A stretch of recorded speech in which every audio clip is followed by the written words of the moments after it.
Bien, hermanos, estamos empezando la clase con el libro de Deuteronomio. Amén.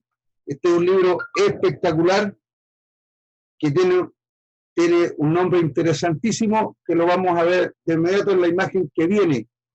Yo les decía de que me impresiona, ¿cierto? Moisés mirando hacia dónde está mirando Moisés. A ver, alguien que diga.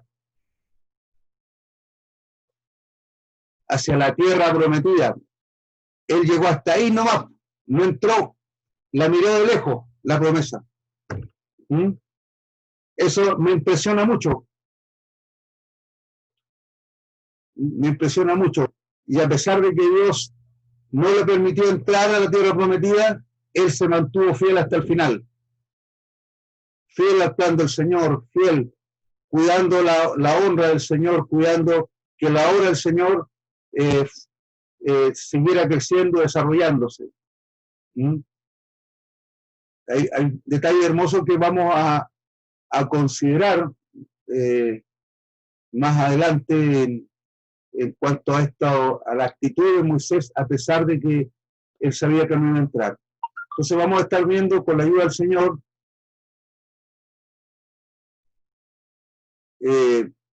del Señor, ¿cierto? Las generalidades del libro de Deuteronomio, y vamos a reflexionar en relación a sus principales enseñanzas, posiblemente no a todas, ¿ya? Ustedes saben que son muchas cosas que la palabra del Señor enseña y es imposible, hermano, abordarla en una enseñanza como esta. Pero vamos a coincidir, ¿cierto?, que Moisés es el escritor, aunque todos sabemos que el último capítulo por lo menos no lo escribió él, porque ya estaba fallecido, ¿cierto? Entonces el relato del último capítulo se le atribuye a Moisés, allá por el 1500 antes de Cristo. 40 años no es nada. Se dice que en 1500 fue la salida, ¿cierto?, de Egipto. Entonces, significado de la palabra Deuteronomio, segunda ley, la segunda entrega de la ley. El tema, vamos a ver un par de temas. En realidad, ustedes saben que respecto a los análisis de la escritura hay muchas miradas. Entonces, algunos, en este caso ni siquiera es interpretación, pero algunos se inclinan más a pensar de que es una repetición de las leyes hechas por Moisés, poco antes de la entrada a Canaán. ¿Qué leyes? Las que le había dado el Levítico, y las que le había dado en el monte, ¿cierto?, las tablas de la ley, todas esas leyes, todos esos los estatutos, todo aquello, ¿cierto?, las repite Moisés, ¿ya? Hace una repetición, y hay una razón, digamos, muy lógica para que él las repitiese. No las repitió porque se le ocurrió nomás, había una razón de fondo.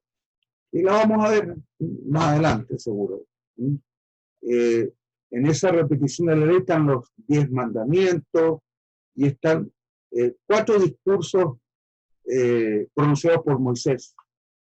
Contiene, y por supuesto que son 4 aspectos, ¿cierto? Una mirada hacia atrás, una mirada hacia el interior, ¿cierto?, al corazón de cada uno de ellos, una mirada hacia adelante, a lo que viene, ¿cierto?, a la entrada a la tierra prometida, y una mirada hacia Dios. Eso es en general lo que el libro de Deuteronomio contiene. Había también que decir que aquí están los significados, ¿cierto?, de la palabra Deuteronomio. Mire qué hermosa la imagen está. Ahí están los libros, ¿no? El escrito, y estos tan exquisitos, ¿cierto?, guardaban en este tipo, en estas cofres. Posiblemente tengan otro nombre más especial, pero guardaban aquí, ¿cierto?, en este tipo de cofre, guardaban ellos los rollos, sin duda para preservarlos también. Hermoso eso. El libro de Deuteronomio en hebreo se llama Ele Ha-Devarim.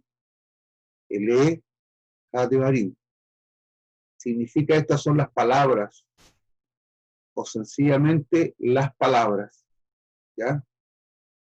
Y acá antes dijimos que era la segunda entrega de la ley o la segunda ley. ¿Te fijas? Hay una mirada distinta desde el griego y desde el hebreo, ¿cierto? Los hebreos, para ellos, el ja de barim. Estas son las palabras o sencillamente las palabras. Después tenemos el libro Las Segundas Leyes. Y aquí hay una palabra que vamos a revisar más adelante, el Shema, ¿cierto? Es como un aspecto relevante, hermano, el Shema, el escucha Israel.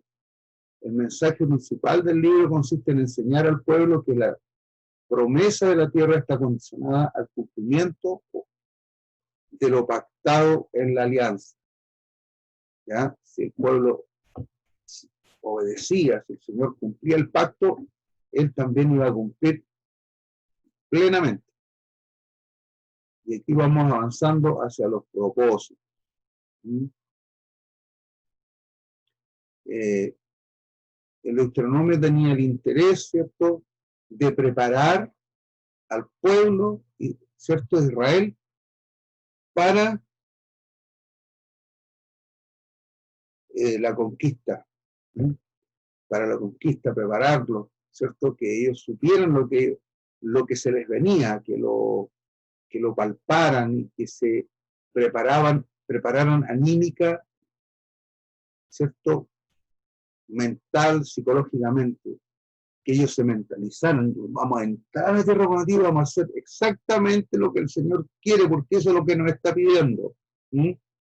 Eso es súper importante, o era súper importante para ellos, por eso que Moisés habla con mucha pasión. El Deuteronomio tiene esa característica que Moisés les habla con mucha pasión, los exhorta,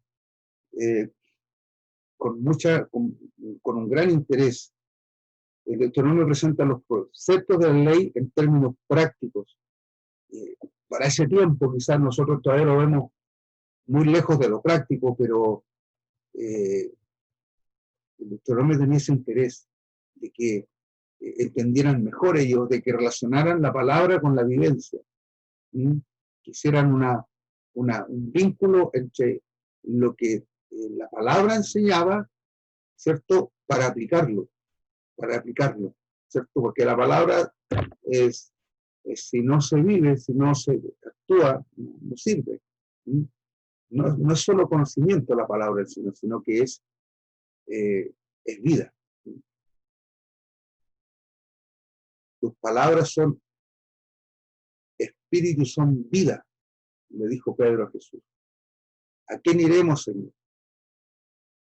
Solo tú tienes palabras de vida eterna. Entonces es importante eso. En términos prácticos y espirituales, esa es la intención. La instrucción y la advertencia respecto de la conquista vinculada a la obediencia. Ustedes van a ganarle a todos.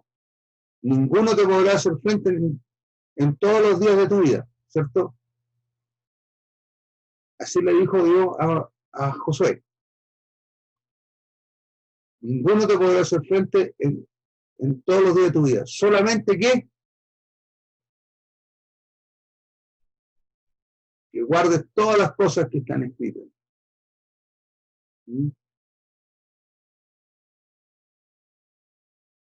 Para que guardes y hagas conforme a todo lo que está escrito. Y así harás prosperar tu camino y todo te saldrá bien. Esa es la instrucción que le da y que es lo mismo en el fondo que le había dicho Dios a través de Moisés, ¿cierto?, al pueblo en este proceso, ¿cierto?, en este periodo que estuvieron allí asentados al otro lado del Jordán, con la expectativa de entrar definitivamente a la tierra prometida. Ese es el puntito. Entonces, la advertencia respecto a la conquista vinculada a la obediencia y la lealtad a Dios y a la ley. eso es de suma importancia, ¿cierto? Dios da las instrucciones respecto y la advertencia en cuanto a los detalles, hermano, de la conquista, los requisitos de los futuros reyes. Eso también es un detalle importante. Recuerde que David ya tuvo problemas con un tema, con las mujeres. Salomón lo superó. Y además de eso, que Salomón tuvo problemas con el tema de las mujeres, tuvo problemas con las muchas riquezas, con muchos caballos.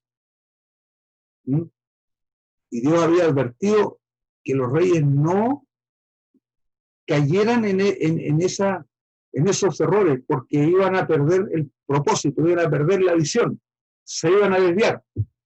Y David cometió errores graves, porque él tuvo varias mujeres también, David, y todos sabemos su error garrafal, ¿cierto?, con Betsabé.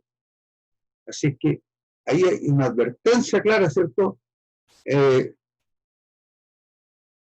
para cómo debía ser el comportamiento de los reyes cuando estuvieran ya en la tierra prometida, cuando pasaran los jueces, porque se acuerdan que está el periodo de los jueces.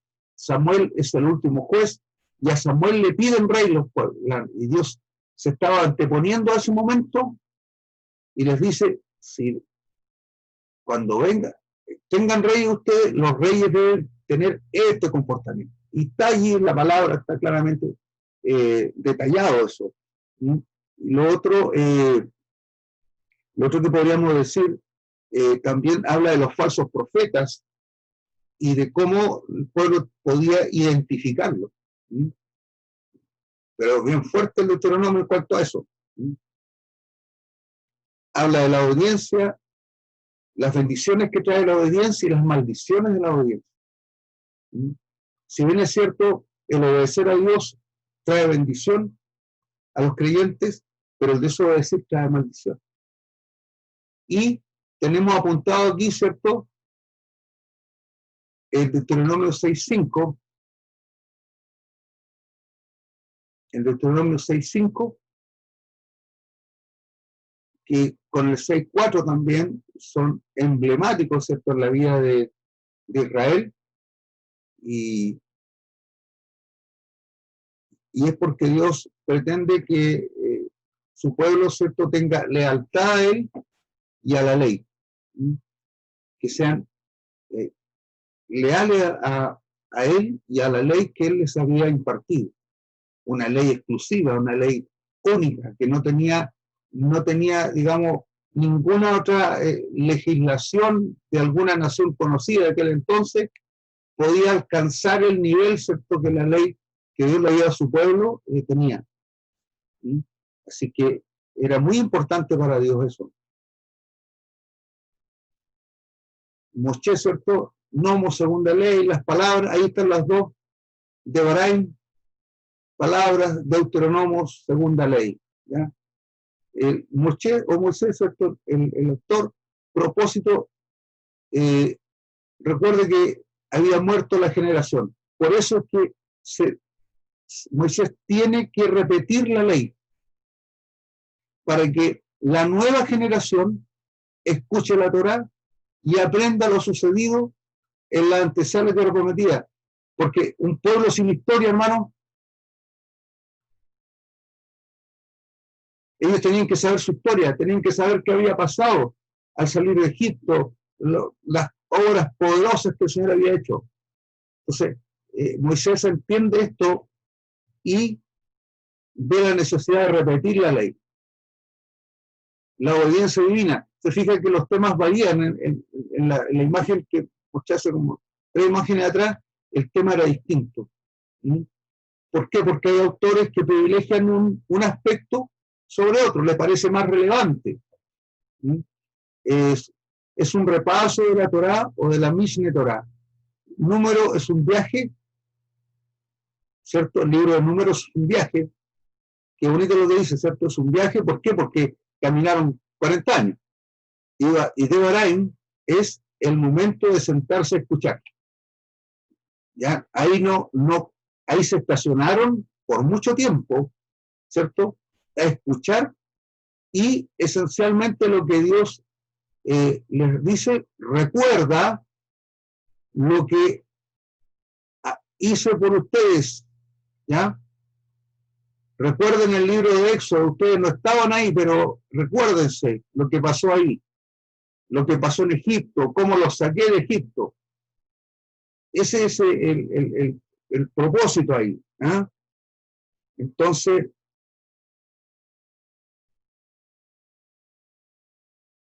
ese detallísimo, ¿cierto?, muy importante.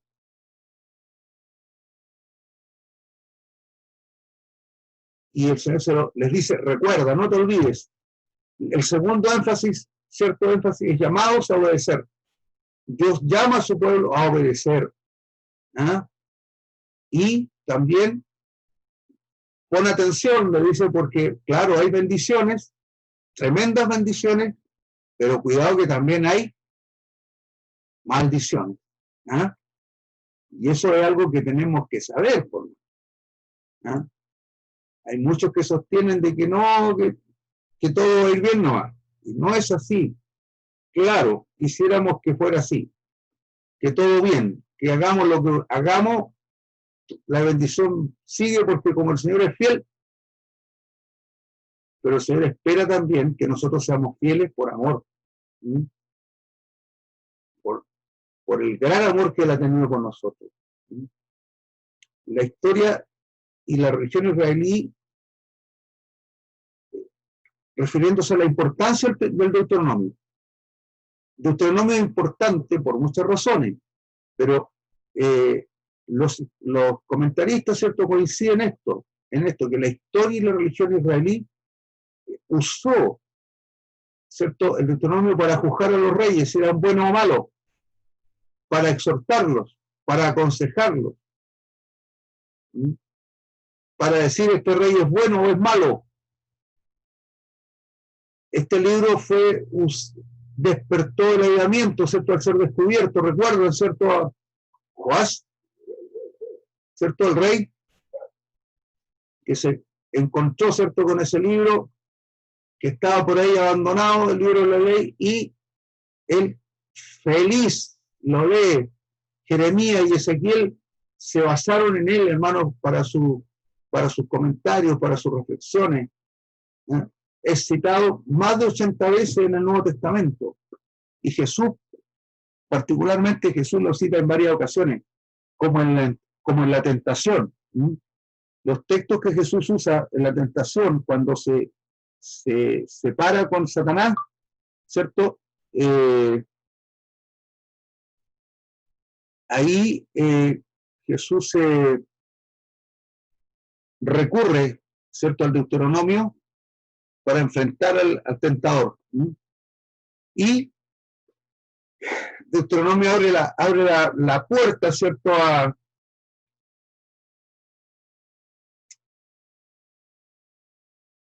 que lo vamos a ver más adelante también, pero cuando dice un profeta como yo, Moisés, ¿de quién está hablando? Está hablando de Jesús, ¿cierto? Entonces, Moisés ya está apuntando, ¿cierto?, suma en este sentido, ¿cierto?, hacia la esperanza mesiánica de la nación. Y le da a entender de que Jesús sería un profeta tremendo también como él.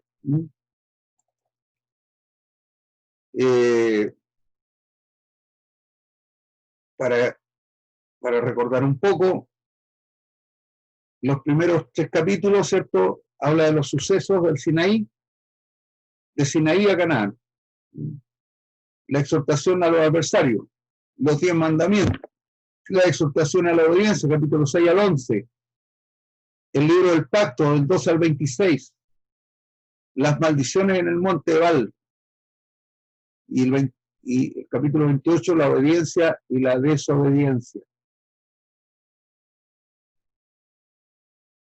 ¿Te fijas? Los grandes temas, hermano, los grandes temas que recién los mencionamos más atrás, ¿cierto? El recuerda. Recuerda que aquí atrásito vimos, perdón, ahí, recuerda, ¿cierto? Ya, el recuerda está vinculado a tres aspectos. ¿Mm? El recuerdo está vinculado, en primer término, a la revisión de los fracasos, ¿Mm? Los errores que la nación había cometido. ¿Mm? Cuando construyeron el becerro, cuando tomaron mujeres extranjeras, etcétera, hermano. Todos esos errores, todos los fracasos cometidos, Moisés se los recuerda. ¿Mm? Todo aquello que a ellos, que al pueblo le hizo, por ejemplo, lo de las codornices, todos los pasajes, todo lo negativo, Moisés se lo recuerda. Esto hicieron vuestros padres, no lo hagan ustedes, ¿cierto? Esa era la intención. La revisión de los fracasos. También, bueno, eso de los fracasos está en el capítulo 1. También las victorias y el reparto de tierras del este del Jordán. Acuérdense que antes de cruzar el Jordán ya repartieron algunas tierras. Eso está en los capítulos 2 y 3. Después tenemos la exhortación a la obediencia, capítulo 4, del 1 al 43. Eso es la exhortación a la obediencia, cuando lo llama a obedecer a su pueblo. El otro gran tema es el obedece, ¿cierto? Obedece los 10 mandamientos y la parte pedagógica, cómo aplicar los 10 mandamientos. En ese sentido, aquí hay un intento de Moisés, ¿cierto?, de hacer más comprensible, más cercano, más amigable, ¿cierto?, los mandamientos para que ellos los pudieran aplicar. Para que los pudieran aplicar. Las leyes tocantes al culto y a la vida santa. Un hermoso énfasis, ¿cierto?, ahí, y eso está en el capítulo 12.1 al 16.7. Y después tenemos las leyes de justicia y de humanidad del capítulo 16-18 al 26-19 de Deuteronomio. Se fija que son discursos largos, son temáticas que se abordan, digamos, y el tercer gran tema, ¿cierto?, es presta atención. ¿Ah? Concéntrate, pues, escucha bien, presta atención. No te lo voy a decir de nuevo. Moisés no le iba a decir nunca más nada, ¿no?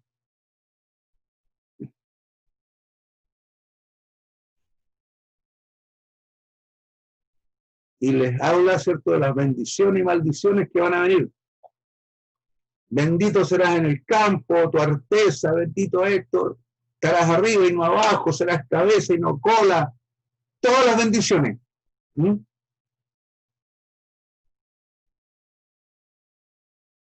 También la victoria contra los enemigos. Todo eso el Señor se los plantea, pero también le dice lo que iba a pasar, porque Dios nos dice, hermano, nos anticipa lo que va a pasar si nosotros no actuamos conforme a su voluntad. Y el otro énfasis, ¿cierto?, de prestar atención es, en ese contexto está los días finales de Moisés. También relata, ¿cierto?, ahí Moisés bendice al pueblo, bendice a la nación, da palabras proféticas respecto a las 12 tribus, y ahí hay pasaje, digamos, bien emotivo, ¿cierto?, respecto al futuro de la nación. Este Shema Israel, ¿cierto?, es un texto famoso que los judíos cogieron el capítulo 6 de Deuteronomio 4 y 5 como su credo prácticamente, ¿no?, como el credo israelita. Escucha, Israel, el Señor es nuestro Dios, el Señor uno es, o uno es el Señor. Aquí está hablando, ¿cierto?, de una unidad, de un Dios único. Pero algunos estudiosos hablan de que aquí hay una unidad compuesta ¿cierto? Que tiene mucho sentido y está en la línea de lo que nosotros hoy día entendemos como Trinidad, ¿cierto? Que es un término que no aparece en la Escritura, que se acuñó unos 300 años después, ¿cierto?, de Cristo, pero que identifica y que nos permite comprender de que la divinidad está compuesta por tres personas, ¿cierto?, que son eternas, que tienen la misma voluntad, el mismo propósito, que tienen el mismo poder, que tienen las mismas cualidades, son omnisciente, omnipotente, omnipresente, que es un Dios de amor. Los tres se identifican, ¿cierto?, con ese amor, con esa bondad divina. Y entonces, ese Dios, el Señor nuestro Dios uno es un versículo, ¿cierto? Ahí está en el 6.5, y donde Dios habla a su pueblo, ¿cierto? Habla a su pueblo y le dice, escucha Israel. Entonces, el escucha Israel es esta parte de arriba, Shema Israel. Shema Israel, escucha Israel, escucha, atiende, pon atención. Escucha lo que te estamos diciendo para que te vaya bien. Escucha, ¿cierto? Lo que quiero hablarte, escucha lo que te tengo que decir. Pero esa escucha no es una escucha de oír solamente, es una escucha de recibir en el corazón, de procesar en la mente y de recibir en el corazón, para vivir en función de lo que Dios nos dice. Él es nuestro Dios, por lo tanto, si Él es nuestro Dios, tenemos que postrarnos delante de Él en obediencia, en adoración, en servicio, rendidos delante de Él. Entonces tiene un sentido amplio que alcanza todos los aspectos de la vida del creyente. Es una verdadera declaración de fe, ¿cierto?, de los israelitas, y aquí lo vemos con distintas versiones. Dice, hoy Israel, Jehová nuestro Dios, Jehová uno es. Esa es la Reina Valera, ¿cierto? Después está otra versión que no sé si la Biblia del Jubileo, ya, pero dice Deuteronomio, escucha Israel, Yahvé nuestro Dios. Pareciera que es la de Jerusalén esta Biblia, porque las Biblias que dicen Yahvé son católicas. Generalmente la Biblia católica no dice Jehová, sino que dice Yahvé. Así que yo diría que esta es la Biblia de Jerusalén. Después tenemos la Reina Valera actualizada, o actual será. Escucha Israel, Jehová nuestro Dios, Jehová uno es. Es idéntico a este, ¿no? Al de Reina Valera revisada, 60. Y la Biblia, la palabra del mensaje de Dios para mí, escucha Israel, el Señor, y únicamente el Señor es nuestro Dios. Son distintas versiones, ¿cierto?, del mismo texto bíblico.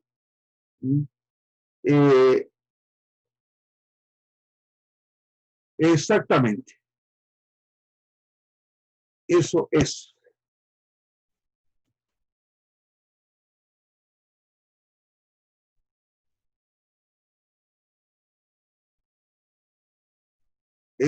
Como ya les decía, es un texto muy importante, ¿ya? Ese es un texto que ellos le enseñan de pequeñito a los niños. Es la más importante de los judíos, la recitan en todos los momentos importantes de su vida, por la mañana, por la tarde. El Shema en sí, ¿cierto? Shema Yisrael Adonai, Enu, Adonai Echad, escucha Israel, Adonai es nuestro Dios, Adonai es uno. Así dice el monoteísmo judío, porque los judíos creen en un solo Dios. Recuerden la gran diferencia entre todas las naciones que rodeaban a Israel, era que ellos creían en un solo Dios. ¿Mm? Y eso es lo que a nosotros nos afecta también, ¿cierto? Que nosotros, que la mayoría a lo mejor fuimos católicos, y podemos ver la diferencia, ¿cierto?, de servir al Dios que servimos, al único y verdadero Dios, ¿cierto?, que a diferencia, ¿cierto?, del catolicismo, que sin querer cae en una veneración a muchos dioses, entre comillas, aunque ellos dicen que veneran a María, a Pedro, a Juan, a qué sé yo, cuántos santos ellos tienen. ¿Ya? Usted va a una iglesia católica, tiene no sé cuántos altares a distintos santos, y ellos dicen que son santos, pero la gente los venera, pero a Dios no le gusta que adoren a nadie más que a Él. Y los católicos insisten de que ellos no es Dios, pero la gente le tiene la devoción. O sea, finalmente caen en lo mismo que las religiones paganas, que tienen muchos dioses. Monoteísmo significa un solo Dios. Mono, en los equipos dicen mono o estéreo, ¿cierto? Que sale por un parlante o sale por dos. En este caso, mono es uno, y teísmo, la creencia, ¿cierto?, en un solo Dios. Eso es monoteísmo. Una miradita, ¿cierto?, a los reyes. Este Saúl fue el más porfiado de todos.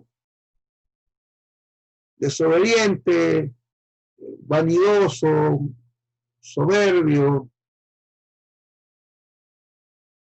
Creo que hay soberbio unos tornillos, unos soberbios. ¿Han escuchado hablar o no? Porque esos no salen con nada.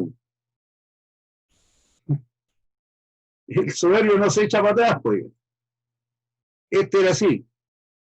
David, ya les dije, también incurrió en el problema de las mujeres, básicamente, y también se le subieron los humos, siendo un hombre tan humilde, hermano, tan sencillo, humilde delante de Dios especialmente, se le subieron los humos, y por eso Dios mandó el castigo cuando él quiso hacer un censo. ¿Recuerdan el incidente del censo?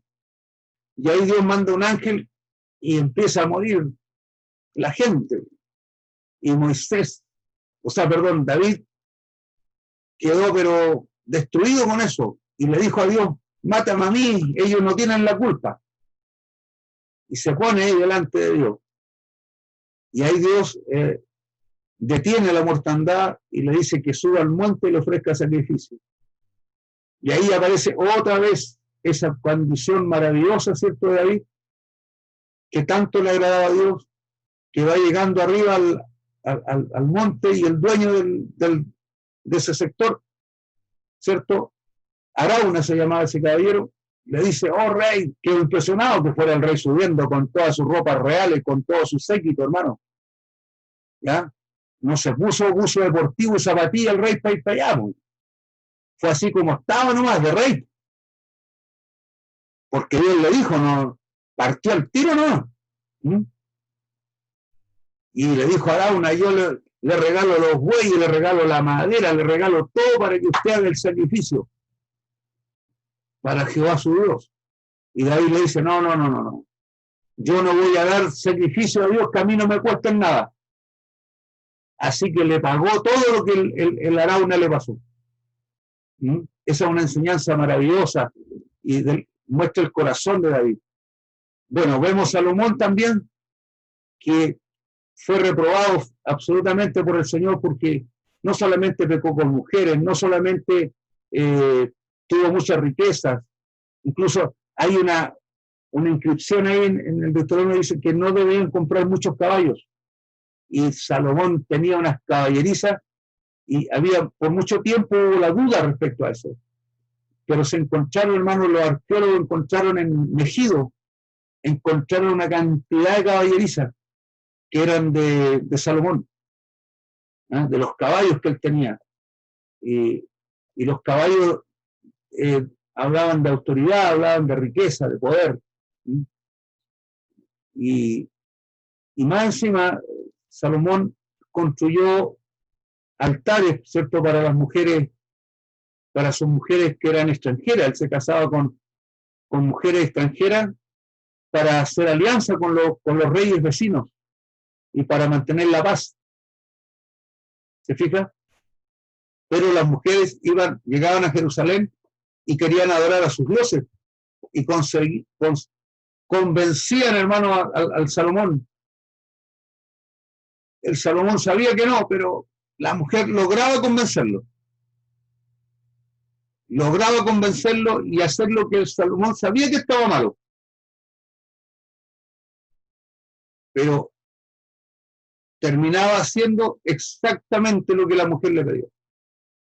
Entonces, eso era algo que Dios había advertido, que no debía suceder, por ningún motivo. Y ahí encontramos una de las, digamos, las grandes enseñanzas. También hay una contribución también clarificadora respecto a los levitas, ¿cierto? Que ya sabemos que era una tribu de Israel que viviría de la provisión que llegaba al altar de Dios. El Señor fija allí, ¿cierto? Y fortalece la enseñanza del tabernáculo y especialmente de los ministros del tabernáculo. ¿Quiénes eran los ministros del tabernáculo? Los levitas, por un lado, y los sacerdotes, por otro, ¿cierto? Los levitas su vida estaba consagrada al servicio del tabernáculo. Por lo tanto, comerían de las ofrendas llevadas al altar. Esto eran los sacrificios, las primicias, las cosechas. Y lo que el pueblo dedicara de todo, una parte sería para el sostenimiento de los levitas. Eso era algo relevante, ¿cierto?, en la nación, y que les quedó, hermano, a ellos les quedó la enseñanza, pero marcada, absolutamente, para siempre. Hasta el día de hoy, hermano, hasta el día de hoy, los israelitas diezman, los judíos diezman. Cuando la iglesia primitiva, hermano, inicia su trabajo como iglesia, ya no como, digamos, como secta del judaísmo, porque la iglesia primitiva sale del judaísmo, ¿cierto? Del judaísmo tradicional. Jesús saca del judaísmo a la iglesia, ¿cierto? Y la perfila en una base doctrinal superior al judaísmo. Pero hay cosas que no se ven destacadas, porque para ellos era evidente que el sostenimiento del ministerio dependía, ¿cierto?, de los creyentes, porque la enseñanza había sido muy clara y definitiva para ellos. Bueno, Jesús también esto lo destaca cuando dice: no podrás bozar al buey que trilla, ¿cierto? Dando a entender que al que ministra, ¿cierto?, el que recoge la semilla, el que recoge el fruto de la tierra, el fruto de la predicación, ¿cierto?, él no debe trabajar, no debe tener bozal. Y algunos servían de la tribu de Leví, no todos eran sacerdotes, eso ya lo hemos dicho, lo hemos enfatizado muchas veces, porque se le llama sacerdote después le voy a decir lo que pienso yo también un poquito, pero se le llama sacerdote expresamente a los que entraban al santuario, lugar santo, lugar santísimo, descendientes directos de ¿quién? De Aarón, ¿correcto? Entonces, los levitas también eran sacerdotes, pero en un segundo plano, porque ellos también giraban en torno al tabernáculo. ¿Se fijan? También ministraban ahí, aunque no participaban directamente del ministerio, ¿cierto?, sacerdotal, de adoración, de ofrecer los sacrificios, de ofrecer las ofrendas. No participaban en eso, pero ayudaban en eso. le ayudaban al sacerdote que estaba ministrando. ¿Se da cuenta? Algunos servían en el santuario central, otros enseñaban la ley. Con el tiempo surgen de los levitas los maestros de la ley, porque ellos, con la evolución de todas estas cosas, fueron los que empezaron a transcribir los rollos, empezaron a hacer copias. Y cuando se hizo, digamos, hubo una demanda tremenda de que hubieran copias de los escritos, cuando vino la diáspora. ¿Me explico? Cuando vino la diáspora, ¿cierto? Se fundaron sinagogas, y ese es el periodo en que surgen o emergen las sinagogas. Como se fundan sinagogas en distintas ciudades del mundo conocido, de las ciudades del imperio, primero imperio babilónico, después imperio medo-persa, después imperio griego. ¿Ya? Siempre los judíos, no todos volvieron a Israel, no todos volvieron a Jerusalén, a Judá. Entonces los que quedaron dispersos, que también se le llama judíos griegos, cuando habla en la Biblia, en el Nuevo Testamento sobre todo habla de griegos, se está refiriendo a los judíos que viven fuera de la nación, fuera de Israel. ¿Ya? Ellos necesitaban en sus sinagogas, por ejemplo la sinagoga de Roma, las sinagogas de Éfeso, las sinagogas que había en la ciudad de Corinto. Si había 1, 2, 3 sinagogas, no sabemos, en cada ciudad. Pero todos ellos, ¿qué necesitaban? La Torá. Necesitaban la Torá, necesitaban los profetas, necesitaban los libros históricos, necesitaban los libros sapienciales, o sea, los salmos, los proverbios, el cantar de los cantares. Ellos necesitaban esos libros. ¿Y quién los escribía? No era cualquiera. Ahí destacan los levitas. Entonces servían en el santuario, se llamaban sacerdotes levitas. Esta denominación ocurre 5 veces en Deuteronomio. Ya en Deuteronomio se habla, ¿cierto?, de sacerdotes levitas. Los levitas que no ministraban en el santuario central debían ser sostenidos por donativos del pueblo. El pueblo era responsable de sostener materialmente a los sacerdotes que oficiaban en el santuario central. Debían recibir parte de los toros y los corderos que fueron sacrificados. ¿Ya? Versículo 3, capítulo 14. Así como las primicias del grano, vino, aceite y lana, no eran desatendidos bajo ningún punto de vista.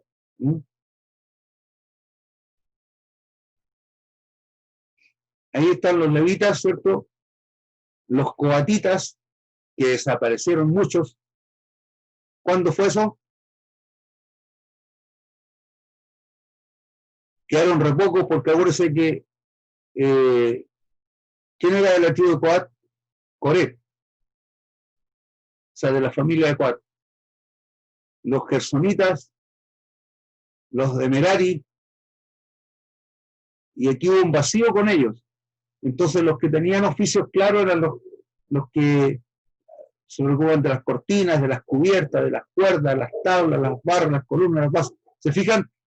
Ellos tenían asignaciones, porque cuando el santuario se desarmaba, no todos andaban tomando las barras, no todos andaban tomando las cortinas. ¿Ya? Había gente específica que se dedicaba a una cosa, a otra y a otra.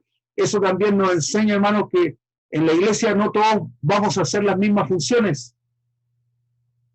Y que es importante delegar tareas.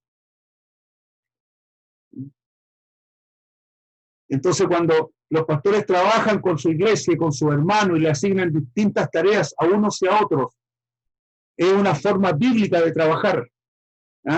Es una forma bíblica. Y de ir descubriendo las virtudes de algunos, los talentos que Dios le ha dado, porque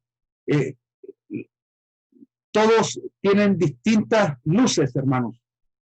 que el Señor les ha dado, todos los hermanos, las hermanas, tienen distintas luces que el Señor les ha dado para que puedan ser aptos para el servicio, ¿ya?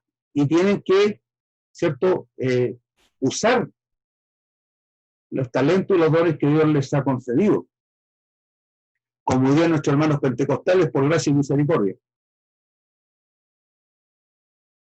¿Está bien o no?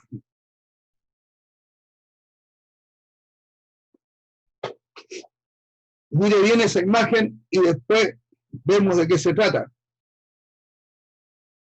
Los que saben inglés pueden traducir los carteles.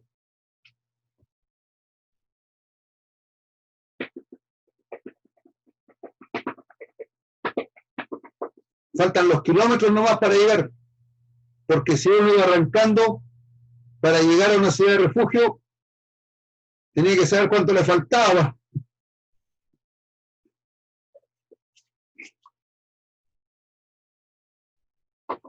Mire, era pega de los levitas, ¿cierto?, mantener las señaléticas en buen estado y los caminos que conducían a las ciudades de refugio. ¿Qué es lo que era una ciudad de refugio? ¿Ah? Las ciudades de refugio estaban máximo 50 kilómetros.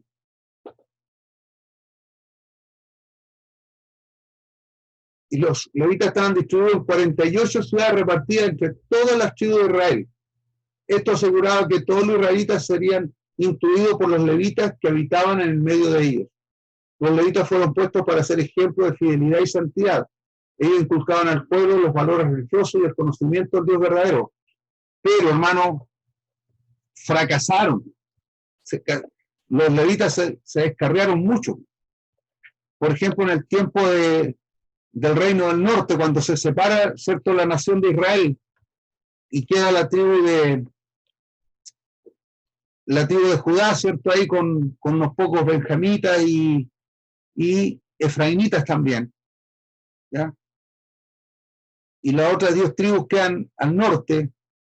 Los levitas tenían que jugar ahí, pero no pudieron contener el desastre, porque el rey Jeroboam estableció 2 santuarios, en el norte, ¿cierto?, en Berseba y en Betel. 2 santuarios, hizo ídolos, y con él no sé si lo ungió, pero él contrató sacerdotes, y los levitas no fueron lo suficientemente.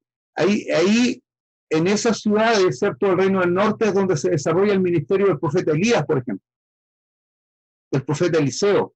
Ellos no eran de Jerusalén, ellos eran aguerridos, pues, porque estaban metidos donde estaba el pecado fuerte. Ahí profetizaron. Esta ciudad de refugio era para las personas que cometían un crimen involuntariamente.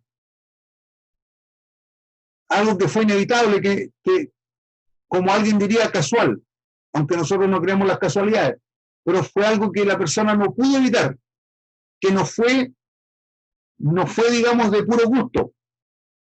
Entonces, cuando algo así pasaba, el hombre tenía que ir al donde el sacerdote, y el sacerdote validaba si el hombre estaba diciendo la verdad, el sacerdote validaba eso y le autorizaba a irse a una ciudad de refugio. Porque usted sabe, cuando hay un crimen, la familia quiere puro linchar al que cometió el crimen. Entonces, para salvar a la persona que no había hecho eso, digamos, por maldad, por odio, por rencor, por venganza, por ambición, usted sabe que por muchas cosas se comete un crimen, ¿cierto? Entonces, cuando algo así sucedía, ellos podían escapar a una ciudad de refugio.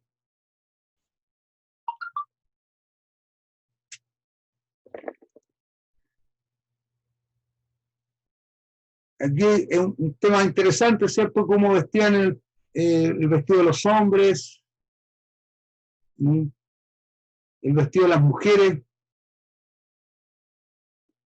cuando se dice mucho por ahí de que el vestido del hombre de la mujer, ¿cierto? No puede usar vestido de varón. Y en el Antiguo Testamento miren los vestidos. Podríamos decir que eran, en general, lo mismo. Solo que el corte masculino era distinto al corte que usaba la mujer. ¿Mm? Pero en general era lo mismo, eran túnicas. Usaban túnicas, nadie usaba pantalón. Los hombres en esa época no usaban pantalón, usaban túnicas, los niños, los adultos, todos. Entonces dice la Biblia que la mujer no use ropa de varón. Se estará refiriendo al pantalón.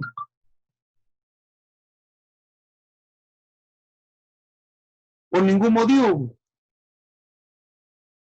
Entonces, está mal ahí está mal hecha la hermenéutica, la exégesis, está mal hecha. ¿Mm? Está mal aplicado el concepto. Tiene que referirse a algo más íntimo tal vez, ¿ya? Y que tiene que ver más que nada con una ley, con un propósito sanitario. ¿Mm? Más que por una cuestión de forma.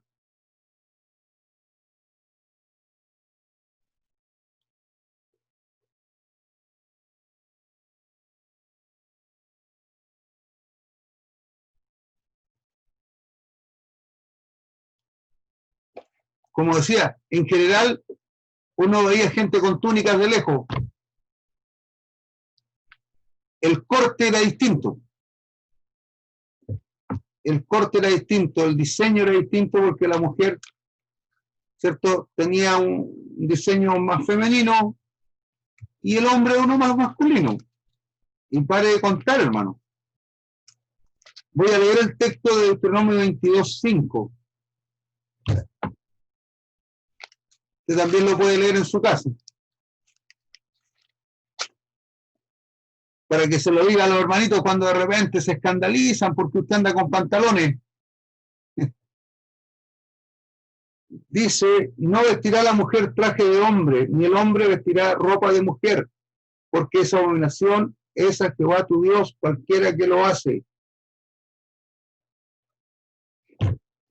Tendrá que ver esto, hermanos, con el hecho de que Dios hizo hombre y mujer. Y no quería el Señor por ningún motivo que hubiera una confusión, ¿ah?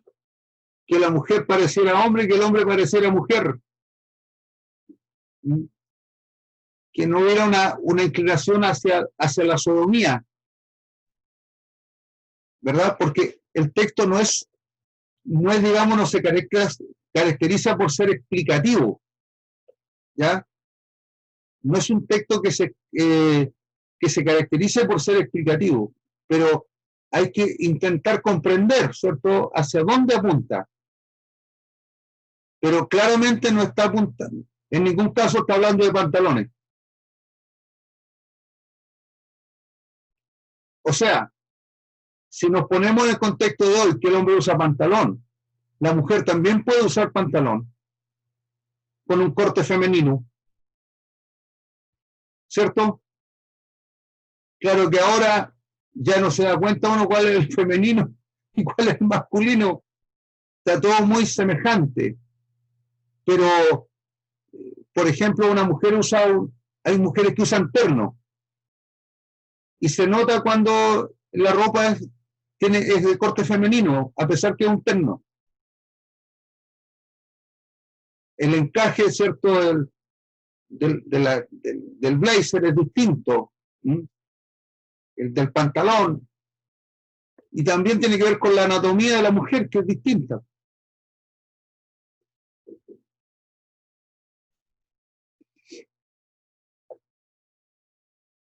aprovechamos de mirar un poquito esto, ¿cierto? Los principios bíblicos para la vestimenta de la mujer. El principio, hermano, es que la mujer se atavíe con ropa decorosa, con pudor y modestia. Timoteo 2:9. Eso está en Timoteo 2:9. No está claro en la imagen, ¿ya? Pero usted lo puede ver en 1 Timoteo 2:9. Ahí está ese texto. El decoro apunta a honor, respeto, pureza, recato, honestidad, honra, estimación, dignidad, seriedad. La mujer debe vestir así, aconseja el apóstol Pablo, ¿no?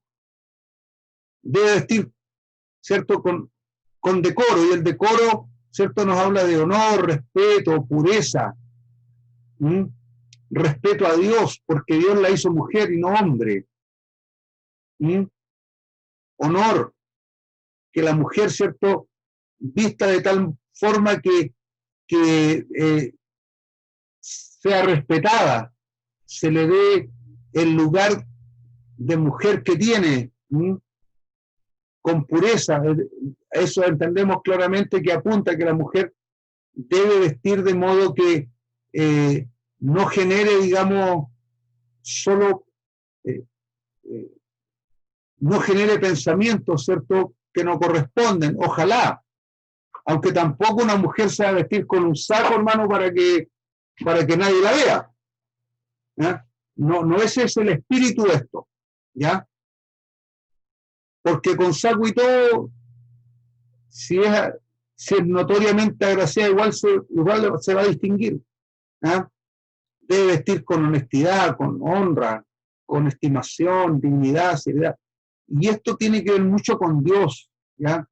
Que la mujer sepa que delante de Dios debe vestirse de una manera agradable delante de Él. Y esa manera agradable tiene que producir, ¿cierto?, en las personas que le ven, tienen que producir, digamos, un buen sentimiento, una buena valoración de la mujer, un reconocimiento. El pudor, vergüenza de exhibir el propio cuerpo desnudo. Recuerde que en ese tiempo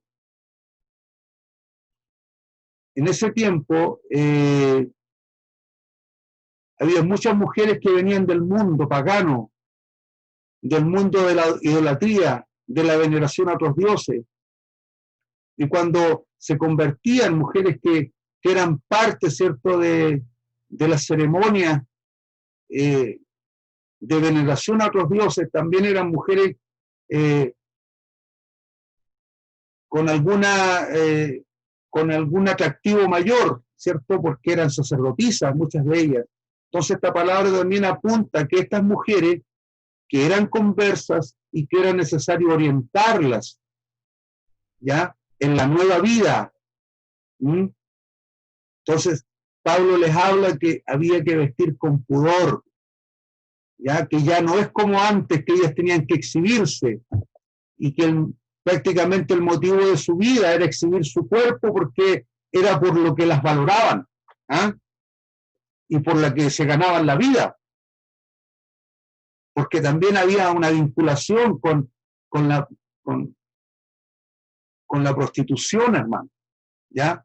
Las mujeres que participaban como sacerdotisas ejercían el sexo públicamente, era toda una corrupción esto. Entonces, por eso es que Pablo afina un poco esto y dice, la mujer debe vestir con pudor, queriendo decir, ¿cierto?, que sintiera esa vergüenza de que sintió Eva, ¿cierto?, en el huerto, que se sintió desnuda, que se sintió exhibiendo lo que no debía exhibir, entre comillas, ¿cierto?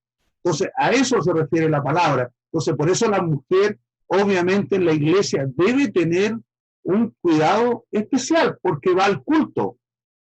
Va al culto, va a la casa del Señor.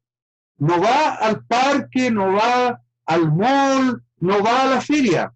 Va a adorar a Dios. Y debe ser, ¿cierto?, una persona también que no sea insisto, se debe vestir adecuadamente. ¿Ah? Porque una mujer siempre va a ser mujer, puede generar atracción. ¿Mm? Pero no debe provocar la atracción. No sé si me explico. ¿Ah? A lo mejor por ser mujer, una niña o una señora, quien sea, va a producir, va a tener cierto atractivo, pero distinto es cuando ella tiene una actitud exhibicionista, tiene una actitud de generar ella el foco de atracción. ¿Mm? Entonces, por ahí va el asunto. La modestia, cualidad de humilde y falta de engreimiento de vanidad. Entonces, eso ya lo entendemos más fácil, ¿cierto? Tiene que ser actuar con modestia la persona, no decir, bueno, no andarse diciendo yo soy la más bonita, tengo los ojos más lindos, tengo, no sé, pues tengo la uña de los dedos las más lindas del mundo, por decir. ¿Ah? ¿Y para qué vamos a mencionar otro? La uña de los dedos también de las manos. El lobo de la oreja más lindo es el mío. No, una mujer no debe tener esa actitud. Debe ser modesta, humilde. Si salió con una virtud, dele gracias al Señor, pero la verdad que puede servir un poco en este mundo, pero usted sabe que todo se deteriora en esta vida. Y más encima en la vida eterna no va a servir de nada, porque ni siquiera va a quedar todo en la tumba.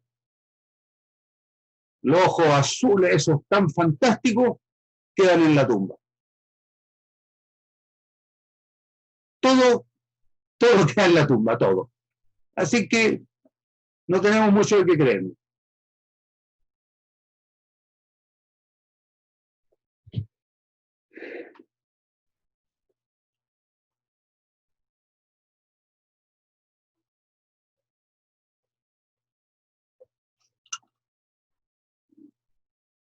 ¿Cómo está? Pon a Dios primero y nunca serás el último. Hay una palabra preciosa ahí. Te pondrás Jehová por cabeza y no por cola. Estarás encima solamente y no estarás debajo. Sí, ¿qué cosa? Si obedecieres. Amén. Indispensable la obediencia, hermano, a los mandamientos del Señor, a lo que su palabra nos enseña. Amén. Oye, se nos pasó la hora, hermano. Ustedes no me dicen ninguna cosa. Son las 11, 8, 9:30 de la noche.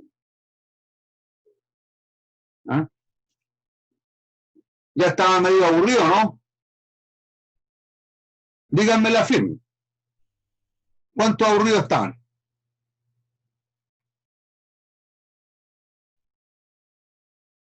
Ah,